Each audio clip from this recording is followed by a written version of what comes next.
Okay, this is going to be a brief presentation on inherited cardiomyopathies.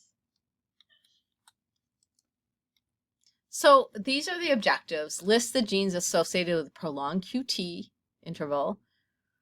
Identify inherited patterns of long QT syndrome. Recognize the clues in a family history for a possible long QT disorder, including intrauterine fetal demise or IUFD, sudden infant death syndrome or SIDS, and sudden death. So sudden cardiac death or SCD, most common cause of death in adults under the age of 65. 50 to 60% of cardiovascular deaths are sudden, unexpected. The causes of sudden cardiac death include cardiomyopathy, arrhythmia, and aortopathy. We're going to talk about aortopathies when we talk about connective tissue disorders, things that cause the aorta to rip. But to this particular section, we're going to be talking about arrhythmias, and we've already discussed cardiomyopathies. The problem with sudden cardiac death is sometimes it's the first symptom of these disorders. So I want to talk a little bit about ion channels, and ions are charged particles, sodium, potassium, calcium, chloride, and there's channels that move these chemicals from one side of the cell to the other. And if they, I always joke, it's like Goldilocks and the Three Bears. It can't be too fast. It can't be too slow. It has to be just right. So defects in the way that these are transported, if it's either too fast or too slow, can result in the heart muscle with an abnormal heart rhythm. So remember, the heart muscle, it's both a muscle, it's also an electrical system, the heart. So cardiac channelopathies, one of the ways that we make that diagnosis is through looking at an EKG and measuring the QT interval. And when this is too prolonged, sometimes the heart forgets to beat again, which is a bad thing, and that's known as long QT. So there's a prolonged interval between the Q and the T. And this, as I said, can result in an abnormal heart rhythm. So long QT syndrome, LQTS, is another name for a long QT syndrome. Arrhythmia is the only feature. There's nothing other going on. Symptoms include syncope, palpitations, cardiac arrest, and again, sudden cardiac death. Over 30% of patients with long QT are asymptomatic. And what that means is just because somebody doesn't have any symptoms of palpitations doesn't mean they don't carry this gene. And the first symptom could be sudden death. So expanded family history is important. Onset of symptoms average between ages 9 and 20, although can occur as early as before the baby's born or intrauterine. It's inherited in a dominant fashion, which means only one copy of the gene and you have it, and prevalence about 1 in 3,000 to 1 in 7,000 individuals have long QT. The most common mutations are related to the long QT syndrome includes 3 loci. We're starting to name things better to make our lives all a little easier. So the LQT1 and the LQT2, which are potassium channels, KCNH2 and KCNQ1, and the LQT3, which is a sodium channel, SCN5A. So if it starts with a K, it's a potassium channel, and SCN5A is a sodium channel.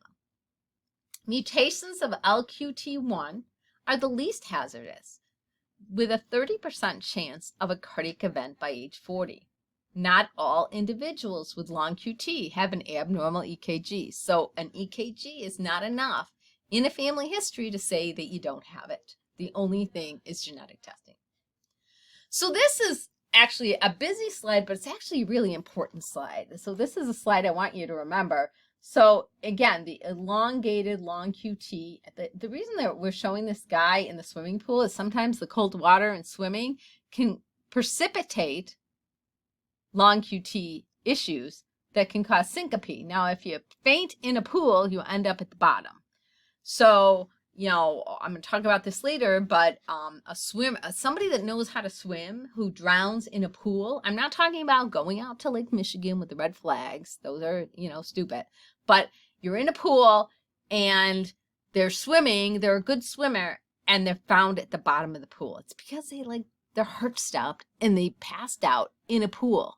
If you pass out on the street, somebody can get you. When you're at the bottom of the pool, you can't breathe.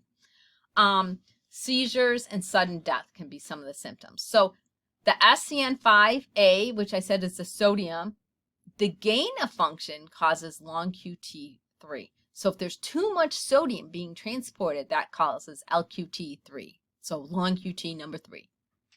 Loss of function. If sodium is not being transported, it causes something called Brugada syndrome, which is way worse than long QT. Idiopathic ventricular fibrillation, progressive cardiac conduction problems, and something called sick sinus. So this same gene, too slow, long QT3, too fast, really, really bad, Brugada. The potassium, the ones that start with K, KCNQ1 and KCNH2, loss of function, you get long QT, but gain of function, you have a short QT. Okay, so that makes sense. This is actually a family history, and it's a little hard to read, but this is actually a patient that I saw a number of years ago, 63-year-old, who was diagnosed with an arrhythmia. And he was the first person in his family diagnosed with an arrhythmia, even though he had a sister that died of long QT, but she never had genetic testing.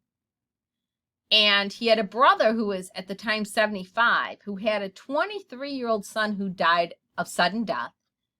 This individual over here was 78, alive and healthy, and had 3 children. One died suddenly at 30 and had a baby that died of SIDS.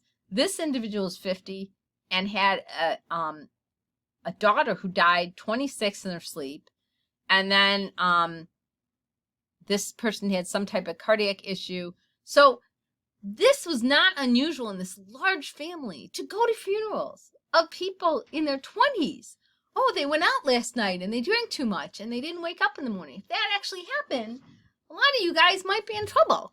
That's not normal. So, but in this family, especially when you're taking a family history, they might actually think it's normal because that happens in their family. But when you actually look at this family, even though he's the first person that was diagnosed, it turned out his son did as well. And because of this really scary family history, he had an ICD placed. There's a lot of evidence. There's SIDS and sudden death in 20s and 30s. So this is a really scary family history. Jervell-Langley-Nielsen. This is an uncommon form of long QT. It's inherited autosomal recessive fashion. In addition to long QT, patients also have sensory neurohearing impairments. So long QT is isolated to just the arrhythmia. Jervell-Langley-Nielsen or Langley-Nielsen, some people drop the Jervell. It's caused by changes in the potassium channel KCNQ1. Oh, wait, that's also in the long QT, but certain changes also result in hearing loss. And another one, which is a potassium channel because it starts with a K. Again, you don't need to know these genes, but the hearing loss is not present in all patients with these 2 changes, but sometimes it is. So treatment.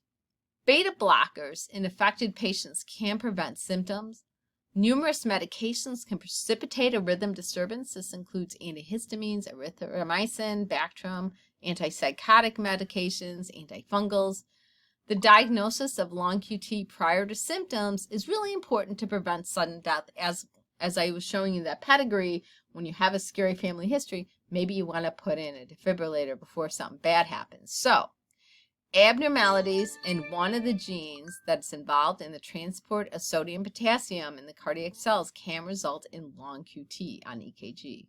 Clues in the family history of an arrhythmia, including late-term pregnancy losses, intrauterine fetal demise, sudden infant death or SIDS, and sudden death during adulthood, for instance, dying in your sleep, or drowning, other things, drowning, single car accidents are like clues. Genetic testing should be performed in anyone with a sudden death from prenatal to adulthood looking for this possible diagnosis. So this is actually a question that I took out of the one of the USMLE Kaplan books. A 6-year-old boy with a history of deafness presents to the emergency department after collapsing at home. He was running after one of his 3 siblings when he suddenly turned pale and fell to the floor. His parents dialed 911. He subsequently recovered in the ambulance. In the emergency room, he appeared pale. The parents are concerned and state that the boy has not been taking any medication. An EKG was performed and revealed marked QT prolongation and abnormalities in the T waves. Within a minute, the patient again loses consciousness. An electrocardiogram reveals an irregular polymorphic ventricular tachycardia that appears undulated with isoelectric lines. What is the most likely diagnosis? Jervell-Lange-Nielsen syndrome, Romano-Ward, von Hippel-Lindau, or Wolff-Parkinson-White. So we have a long QT with deafness. This is probably and this is the right answer. Romano-Ward is actually another name for one of the long QTs.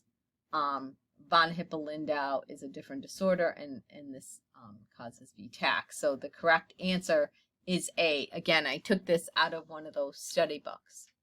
And that concludes this